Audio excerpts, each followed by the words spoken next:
Voilà, point final de ce défilé des écoles de samba de Rio.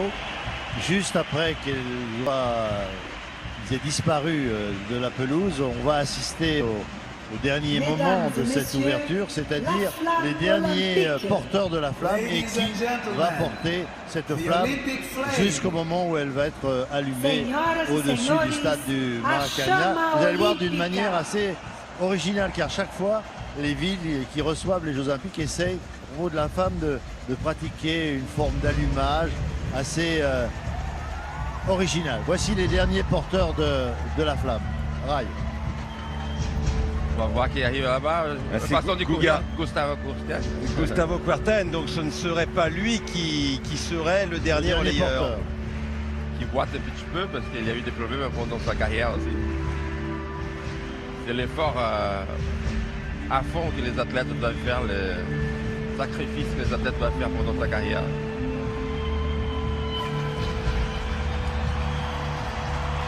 Gustavo Kuerten qui a remporté 3 fois Roland-Garros.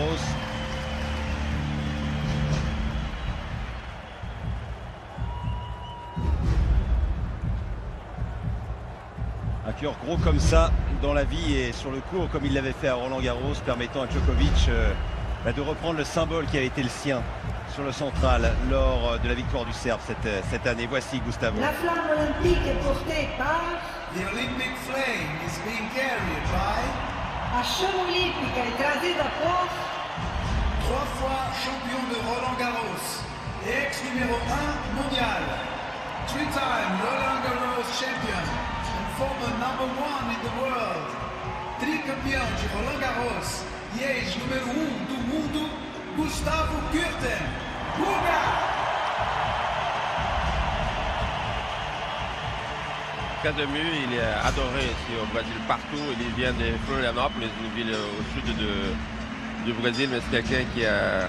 D'autant qu'il a pris une activité, j'allais dire, presque sociale et politique dans une organisation qu'il a fondée lui-même pour venir en aide aux Brésiliens les plus pauvres. C'est vrai, là, il passe la flamme à Hortense. Hortense, comme Oscar était au basket masculin, c'est Hortense était la reine, on l'appelle la reine de basket au Brésil, basket féminin. Alors, c'est l'avant-dernier athlète avant celui qui va porter la flamme jusqu'à la vasque. On nous a pas donné les noms. Mais... Ouais, la paire Hortense, c'est qui va le dernier. On attend que ça soit... Moi je pense que cette flamme risque d'être la plus belle médaille d'or jamais remportée par l'athlète qui risque de l'avoir. Mais oui, parce que c'est lui qui devait tenir le drapeau olympique tout à l'heure. On l'avait vu lors de la répétition, il n'y était pas. C'est Vanderlei de Lima, l'homme qui était en tête à Athènes sur le marathon avant d'être ceinturé par un fou, un prêtre irlandais au 35e kilomètre. Il a pris une médaille de bronze, il n'a jamais eu l'or, mais aujourd'hui il a le plus bel honneur olympique. Voilà, c'est donc lui qui va allumer la vasque. Effectivement, cet homme avait été empêché de gagner le marathon d'Athènes. Il avait fini 4e au pied du podium. Cette fois-ci, il est en haut du podium. Il avait fini 3e, effectivement, Vanderlei de Lima, médaillé de bronze, privé du titre olympique. Il a dit ce n'est pas grave. Il y avait même un volleyeur qui lui avait donné sa médaille d'or. Et bien aujourd'hui, c'est lui qui transmet cette flamme olympique. Les Jeux sont ouverts. Il le mérite.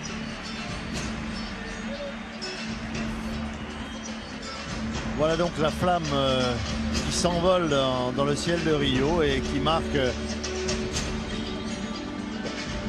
la fin de cette séance, spectacle d'ouverture de ces Jeux Olympiques que vous allez pouvoir suivre sur nos différentes antennes. Donc France 2, France 3, France 4, France O pendant toute la durée de ces Olympiades jusqu'au 21 juin prochain. Alors la particularité de cette flamme, c'est qu'elle va être, et c'est une originalité ici à Rio, entourée, vous allez le voir, d'un système lumineux qui va lui aussi s'enflammer et qui va rester sous cette forme pendant toute la durée des Jeux d'eau. Une flamme au centre et tout autour un cercle doré, si je puis dire, de petites flammes qui vont rester groupées autour de la flamme centrale qui va illuminer le ciel de Rio pendant ces 15 jours.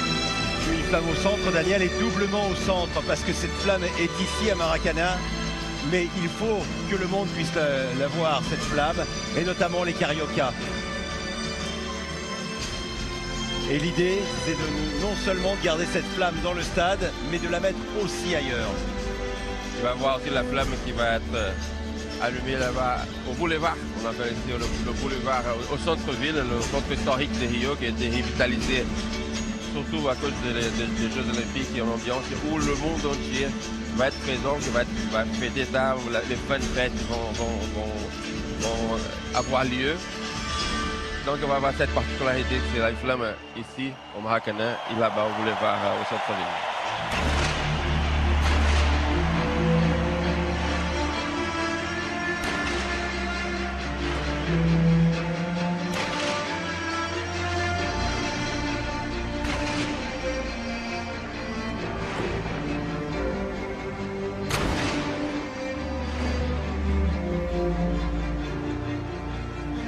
Voilà, si s'achève cette cérémonie sous les yeux du Christ du Corcovado, donc qui domine la ville de Rio et qui est en train de s'illuminer aux couleurs du drapeau brésilien.